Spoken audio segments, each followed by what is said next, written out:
मित्रों, मैं आज भारत की राजनीति के सबसे विचित्र, विडंबनापूर्ण और लोमहर्षक बयानों में से एक, one of the very astounding, revealing and shocking statements of Indian politics की तरफ आपका ध्यान आकृष्ट करना चाहूंगा। आज तक आपने सिर्फ यह सुना होगा कि पाकिस्तान के कुछ नेता और कुछ सिरफिरे नेता कभी कभार यह बयान देते थे कि पाकिस्तान के पास एटम बम है, और कभी कुछ सिरफिरे कट्टरपंथी मजहबी नेता या मौलवी ये बयान देते थे कि पाकिस्तान के पास एटम बम है। पर आज पहली बार इंडी गठबंधन के एक अत्यंत वरिष्ठ और सिरमौर नेता फारूक अब्दुल्ला साहब ने यह बोला है कि पाकिस्तान के पास एटम बम है। यानी जो वहां के कभी शायद इक्का दुक्का मौकों पे छोड़ के वहां के किसी सीरियस नेता ने नहीं बोला, वहां के सिर्फ पाकिस्तान के सिरफिरे नेताओं ने बोला, इंडी गठबंधन के सिरमौर नेता वो बोल रहे हैं। और यहां पर सवाल सिर्फ एक बयान का नहीं है।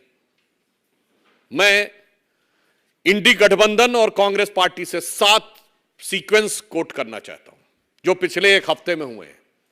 नंबर 1, पाकिस्तान के पूर्व मंत्री फवाद चौधरी इन लेटर एंड स्पिरिट यह बयान देते हैं कि बीजेपी की सरकार जानी चाहिए, मोदी हटना चाहिए, उसके बाद जो मर्जी होगा कर लेंगे। यह शब्दशः और भावशः वही है जो विपक्ष के नेता कहते हैं। फिर दूसरी घटना होती है, second sequence, the same Fawad Chaudhry. और मैं पुनः याद दिला दूं, यह फवाद चौधरी वही है जिसने कहा था कि पुलवामा तक मैंने घुस के मारा है, यह सरकार के मंत्री के रूप में। फिर same Fawad Chaudhry, second point, अब वो जवाहरलाल नेहरू को महान सोशलिस्ट और राहुल गांधी को साहब कहते हैं। देन थर्ड सीक्वेंस, महाराष्ट्र में नेता प्रतिपक्ष विजय वडेट्टीवार 26/11 के हमले में, जिसमें कांग्रेस की सरकार ने भी पाकिस्तान को दोषी माना, और यह बात अंतरराष्ट्रीय एजेंसियों, एफबीआई के इन्वेस्टिगेशन से लेके सब जगहों पर पाकिस्तान ही दोषी है। हाफिज सईद उसका कर्ता धर्ता, और उसके लिए इवन कांग्रेस की सरकार ने पाकिस्तान से भी उसको मांगने के लिए रिक्वेस्ट, गुजारिश, दरख्वास्त दी थी, और वो उस पर कवर फायर देने की कोशिश कर रहे हैं। मुझे नहीं लगता है कि पाकिस्तान को ऐसा मॉरल कवर फायर कभी भारत के किसी नेता ने दिया होगा। Then comes the fourth sequence, fourth event in the sequence, Punjab के पूर्व मुख्यमंत्री चरणजीत सिंह चन्नी पूंछ में हुए हमले पे जिस प्रकार का शर्मनाक बयान देते हैं, वो एक बार फिर पाकिस्तान की करतूतों पर पर्दा डालने का काम है। अब आप देखिए, ये सीक्वेंस लगातार आगे बढ़ता है। फिर fifth event in the sequence, आज ही सुबेरे फिर वही विजय वडेट्टीवार, महाराष्ट्र में कांग्रेस के नेता प्रतिपक्ष, अपने बयान पे कायम रह के एसएन मुशर्रफ की किताब कोट करते हैं। अरे मैं उनसे पूछना चाहता हूं, किसी XYZ की किताब का तुम्हारे लिए ज्यादा मायने, या आपकी सरकार में इन्वेस्टिगेटिंग एजेंसीज, आपकी सरकार के कोर्ट और आपकी सरकार द्वारा शहीद हेमंत करकरे को दिए गए अशोक चक्र, किसका क्या सम्मान अधिक है? अरे चंद कट्टरपंथी वोटों की सियासत के लिए पाकिस्तान को कवर फायर देने के लिए किस सीमा तक आप जाएंगे? क्या आप अपनी सरकार की जांच एजेंसी को झुटलाएंगे, आप अपनी सरकार के कोर्ट को झुटलाएंगे, और इन्वेस्टिगेटिव रिपोर्ट्स, अब किसकी मृत्यु कैसे हुई, किस गोली से हुई, ये बाकायदा जांच एजेंसी में आता है रिपोर्ट में। Then comes the sixth point, Congress के वरिष्ठ नेता, देखिए एक कश्मीर से, केरल से, शशि थरूर, बांग्लादेश के अखबार डेली स्टार में आर्टिकल लिखते हैं। पहले तो यह बात समझिए, चुनाव भारत में हो रहे हैं और जनमत बनाया जा रहा है बांग्लादेश में, और फिर वहां क्या लिखते हैं, मोदी हैज टू गो। भैया बांग्लादेशी अखबार में काहे लिख रहे हो भाई? और उसके उपरांत उसमें शब्द प्रयोग करते, इंडियन एडमिनिस्ट्रेटेड कश्मीर। कश्मीर नहीं, यह वो भाषा है जो पाकिस्तान प्रयोग करता है, Indian administered Kashmir. And then comes the seventh sequence, today's statement of Mr. Farooq Abdullah. क्या ये 7 सीक्वेंस, मैं कांग्रेस पार्टी से पूछना चाहता हूं कि ये 7 दिनों के 7 वचन क्या साफ साफ नहीं दर्शा रहे हैं कि अगर माननीय प्रधानमंत्री जी ने कहा था कि कांग्रेस के मैनिफेस्टो पर मुस्लिम लीग की छाप है, तो अब मैं पूरी जिम्मेदारी से कह सकता हूं इंडी गठबंधन के नेताओं पर पाकिस्तान की छाप है, उनके बयानों पर। और छाप ही नहीं है, उनकी एक एक आवाज में पाकिस्तान की गूंज नजर आ रही है, वो उसके सुर में सुर मिला रहे हैं।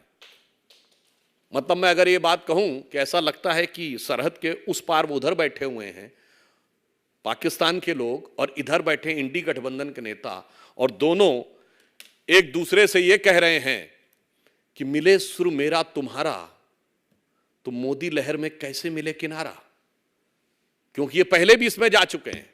और अगर यह कह दिया जाए कि इंडी गठबंधन के नेताओं में पाकिस्तान के चंद सिरफिरे नेताओं की आत्मा प्रवेश कर गई है, तो अतिशयोक्ति न होगी। क्योंकि मैं अकेले सिंगल आइसोलेटेड बयान की बात नहीं कर रहा हूं, मैं एक पूरा सीक्वेंस बना रहा हूं। 7 दिनों के 7 वचन महज संयोग नहीं हो सकते, यह सोचा समझा खतरनाक प्रयोग है। और यह कितना खतरनाक है मैं इसलिए भी कह रहा हूं, विनम्रता और चुनौती से पूछता हूं राहुल गांधी जी और इंडी गठबंधन से कि आपका एक प्रमुख सहयोगी जो उस राज्य से आता है जहां से आप सांसद हैं, कम्युनिस्ट पार्टी कहती है भारत का परमाणु भंडार समाप्त कर देंगे, मैनिफेस्टो में कहते हैं, और दूसरा गठबंधन सहयोगी कहता पाकिस्तान के पास एटम बम है। मैं देश के करोड़ों लोगों से कहना चाहता हूं, इन दोनों का मिलाकर जवाब समझ लीजिए कि ये कितना खतरनाक खेल खेल रहे हैं। और मैं ये भी कहना चाहता हूं फारूक अब्दुल्ला साहब से कि आपने क्या शब्द प्रयोग किया कि चूड़ियां पहन रखी हैं। मतलब आप भारत की स्त्री शक्ति का एक प्रकार से अपमान कर रहे हैं। यह सोच आपकी विदेशी सोच है। ये वही है जो राहुल गांधी जी कहते हैं शक्ति से लड़ना है। मैं बताना चाहता हूं, भारत की नारी शक्ति में वो क्षमता रही है कि कित्तूर की रानी चेन्नम्मा से लेकर रानी दुर्गावती से लेकर रानी अहिल्याबाई से लेकर रानी लक्ष्मीबाई से लेकर रानी अबक्का से लेकर, जिसने समय पड़ने पर वो दिखाया कि रणचंडी की अतृप्त प्यास में दुर्गा का उन्मत्त हास में यम की प्रलयंकर पुकार जलते मरघट का धुआंधार। तो आपको नहीं समझ में आता होगा, ये राहुल गांधी के विदेशी सलाहकारों के, विदेशी मानसिकता वाले सलाहकारों को ये नहीं समझ में आता होगा। तो ये प्रकार से भारत की महिला शक्ति और स्त्री शक्ति का भी अपमान है। और इसलिए मैं ये बात कहना चाहता हूं राहुल जी से कि मैं आपकी तरह, जैसे आपने माननीय प्रधानमंत्री जी के लिए तू तड़ाक की भाषा, अपमानजनक भाषा की थी, मैं भाषा की वो मर्यादा न लांघते हुए साफ साफ पूछना चाहता हूं इंडी गठबंधन के लोगों से कि कांग्रेस वालों के लिए आदरणीय और अभिनंदनीय और हर राष्ट्रभक्त के लिए निंदनीय राहुल गांधी जी, आप जवाब दें कि ये 7 वचन क्या कह रहे हैं, ये आप किस षड्यंत्र के हिस्से बन रहे हैं और कौन सी शक्तियों के हाथ में खेल रहे हैं। मगर मुझे पूर्ण विश्वास है कि वो जवाब नहीं दे पाएंगे, क्योंकि उनकी स्थिति अब दयनीय हो गई है। और ये वैसी ही दयनीय है कि हमारे प्रधानमंत्री जी ने जो काम किया था बालाकोट स्ट्राइक में, तो याद करिए, मैं उनको याद दिलाना चाहता हूं और फारूक अब्दुल्ला साहब भी सुन लें कि हमने वो काम किया था कि पाकिस्तान की नेशनल असेंबली में पाकिस्तान के मेंबर ऑफ पार्लियामेंट ने उस समय के विदेश मंत्री शाह महमूद कुरैशी साहब को कोट करते हुए कहा था कि शाह महमूद कुरैशी साहब बैठे थे, आर्मी चीफ आए, और ये हमारा बयान नहीं है, फ्लोर ऑफ द हाउस पे पाकिस्तान की नेशनल असेंबली में पाकिस्तान के मेंबर ऑफ पार्लियामेंट का बयान है कि आर्मी चीफ के पांव कांप रहे थे और उन्होंने कहा खुदा का वास्ता है अभिनंदन को वापस कर दो वरना इंडिया शाम तक अटैक कर देगा। साहस ये होनी चाहिए, ना कि ये उस पराजित मानसिकता का प्रतीक कि बड़े और ताकतवर मुल्क होके आप सिर्फ, जो प्रधानमंत्री ने कहा, डोजियर देते रहे। वो डोजियर देते थे, अब ये मोदी जी की सरकार है जो डोज देती है, डोजियर नहीं देती है। इसलिए मैं अंत में देश की जनता से कहना चाहूंगा, चुनाव होते रहेंगे, राजनीति होती रहेगी। जैसे आज प्रधानमंत्री जी ने कहा है कि मोदी रहे न रहे, ये देश रहेगा। अटल बिहारी वाजपेयी जी कहते थे सरकारें आएंगी जाएंगी, चुनाव होंगे, सब कुछ होगा, मगर ये देश रहना चाहिए। तो मैं इसलिए देश की जनता से कहना चाहूंगा कि कहनी है एक बात, मुझे आज देश के प्यारों से संभल कर रहना, अपने घर में छिपे हुए गद्दारों से। धन्यवाद। प्रश्न संतोष। जी, आपने तमाम कांग्रेस और इंडी गठबंधन के नेताओं का जिक्र किया। आज फिर झारखंड में एक वाकया हुआ, कांग्रेस के वरिष्ठ नेता गठबंधन सरकार के मंत्री ईडी की रेड हुई और उनके निजी सहायक के नौकर के घर से करोड़ों रुपए की बरामदगी। वो आलम साहब ने वो काम किया है कि पूरे आलम में उनकी जो बात गई है, तो इससे एक बात बहुत समझ लीजिए, ये राहुल गांधी जो कहते थे ना कि मैं आऊंगा, सर्वे करूंगा और फिर संपत्ति का बंटवारा कर दूंगा, क्रांतिकारी कदम उठाऊंगा। अब ईडी के सर्वे में दिख रहा है कि संपत्ति का बंटवारा किस ढंग से हो रहा है। मतलब मंत्री तो छोड़िए, मंत्री के निजी सचिव तो छोड़िए, निजी सचिव के नौकर के यहां करोड़ों मिल रहे हैं। तो देश की जनता को समझना चाहिए कि ये तथाकथित संपत्ति के बंटवारे की तथाकथित क्रांति के बारे में अगर कोई उनके मन में भ्रांति हो देश में, तो वो स्पष्ट हो जानी चाहिए। मतलब ऑन द लाइटर नोट कहूंगा कि ये तो वो वाली बात है ना, जैसे पुराने जमाने में एक डायलॉग सुनते थे कि साहब इतनी गोलियां चलेंगी कि खोखे बटोरने वाले भी लखपति हो जाएंगे। तो आज स्थिति यह है कि मंत्री के निजी सचिव के नौकर करोड़पति हो गए साहब। तो बस अब ये मुझे लगता है कि अब कुछ कहने की, सुनने की, समझने की जरूरत नहीं हो गई। जो आंखों के आगे दिख रहा है, उनके तथाकथित संपत्ति के बंटवारे के फार्मूले को, चूंकि उन्हें हिंदी की बातें और भारतीय भाषाओं संस्कृत की अच्छी नहीं लगेंगी, तो उनके लिए कहना चाहूंगा कांग्रेस के लिए कि हाथ कंगन को आरसी क्या और पढ़े लिखे को फारसी क्या। तो फारसी में भी समझ लीजिए, बिल्कुल सामने दिख रहा है। Arun ji CM. Sudhanshu ji, Radhika Khera has resigned from the Congress party and she has leveled some serious allegations. How do you respond to that? And also, BJP क्या उनका भी स्वागत करेगी पार्टी में? देखिए, कांग्रेस के अंदर जिस प्रकार की परिस्थितियां चल रही हैं, एक के बाद एक नेता घुटन महसूस कर रहा है, यह उनका अंदरूनी मामला है।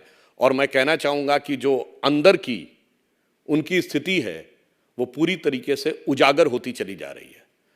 तो क्यों हो रहा है, कैसे घटित हो रहा है, और ये लंबे समय से घटित हो रहा है। मैं याद दिला दूं, सीक्वेंस वहां से शुरू होता है। आप लोग में से बहुत से लोगों के दिमाग से विस्मृत हो गया होगा। अरुणाचल प्रदेश के कांग्रेस के मुख्यमंत्री कोलिको पुल, जिन्होंने आत्महत्या कर ली थी, उन्होंने अपने बयान में लिखा था कि 2 साल तक उनको मिलने का समय नहीं दिया गया, और वहां से फिर एक लंबा सीक्वेंस आज राधिका खेड़ा तक आता है।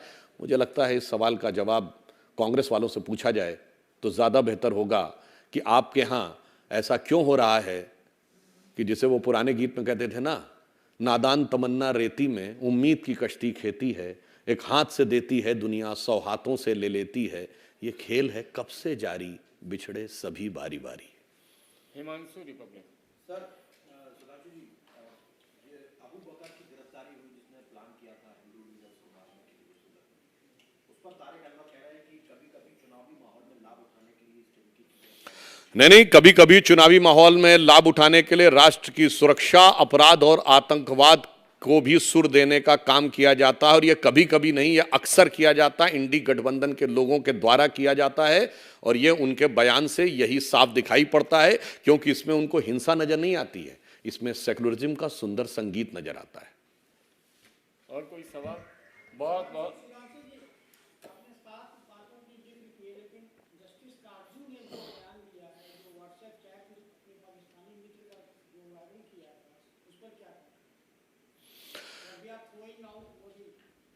देखिए, मैं कह रहा हूं कि इस चुनाव में, एक बार पुनः गंभीरता से कह रहा हूं, यह सामान्य चुनाव नहीं है।